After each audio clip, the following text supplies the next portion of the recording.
Tapos na tayo mag-report sa opisina. Tayo ngayon ay pauwi na. Grabe naman dito sa Buendia. Ang haba-haba ng pila.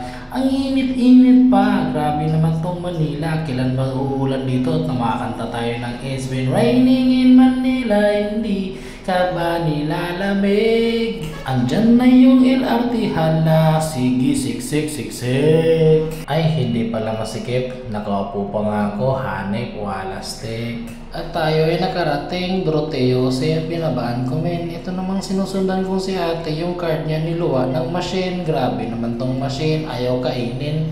Tulungan ko nga si ate, ako na magpapakain sa machine yun. Nakalabas din si ate. Subukan ko rin yung akin. Yun, kinain din. Namimili talaga yung machine.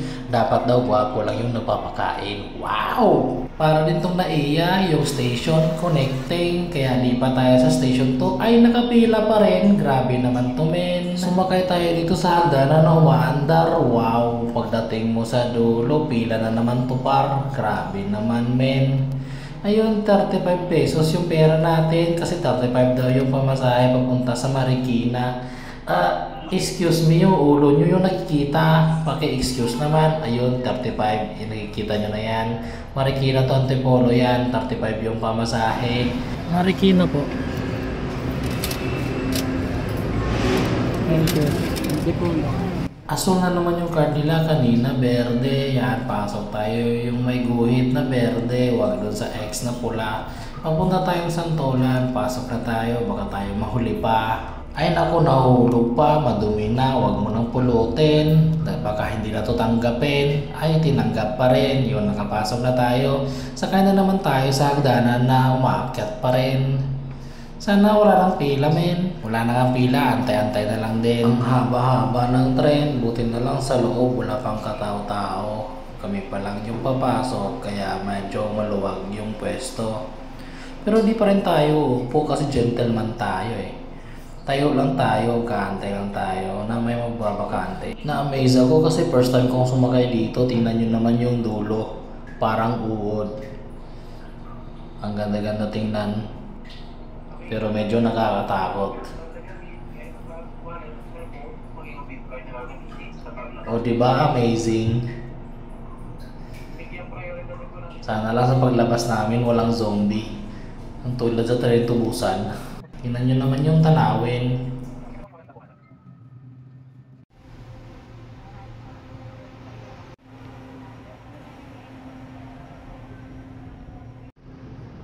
Ayan na, dumaan na kami sa tunnel. Baka mamaya may mga zombie na nakaabang sa amin.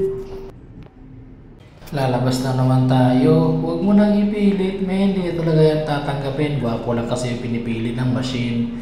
Yan, di ba sabi ko naman sa'yo eh. Subukan ko, tingnan mo.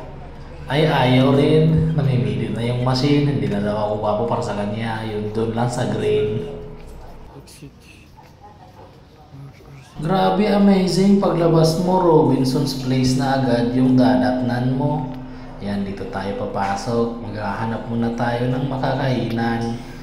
Pero yung totoo, dumaan lang talaga ako dito. Lalabas din naman. Maghahanap na tayo ng jeep pa uwi sa atin. Ngayon, nasa jeep na tayo papuntang Parola. Kaso lang ako yung nagka-problema. Sa sobrang antok ko, nakatulog ako sa biyahe. Ayan, tuloy, lumagpas ako. Kaya ayun, balik na naman tayo. Kaya naglakad na lang ako papunta sa amin para sigurado hindi na ako malalagpas, men. First time ko kasing umuwi na nag-commute papunta sa amin. Ito ako sa Kaintaan ngayon nakatira. Palagi lang kasi ako nagjo-joyride, kaya nagutom ako, kaya ngayon nag-decide kong kumain. Nagre-reklamo na yung mga bulate ko, kaya pasayahin naman natin. Ayan, napaka-healthy ng kinakain, hotdog sa may kanto, yan, tapos sabay inom ng Mountain Dew.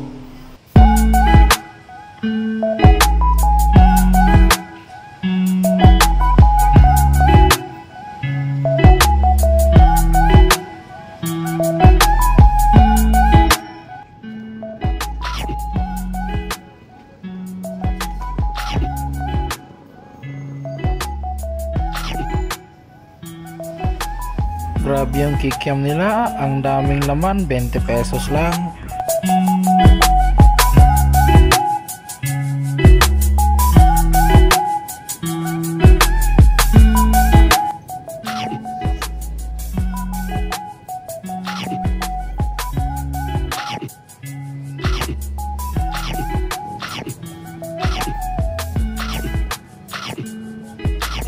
grabe, nakailang subo ako doon na teka lang, biglang may dumating, gusto na nilang sumali sa vlog natin.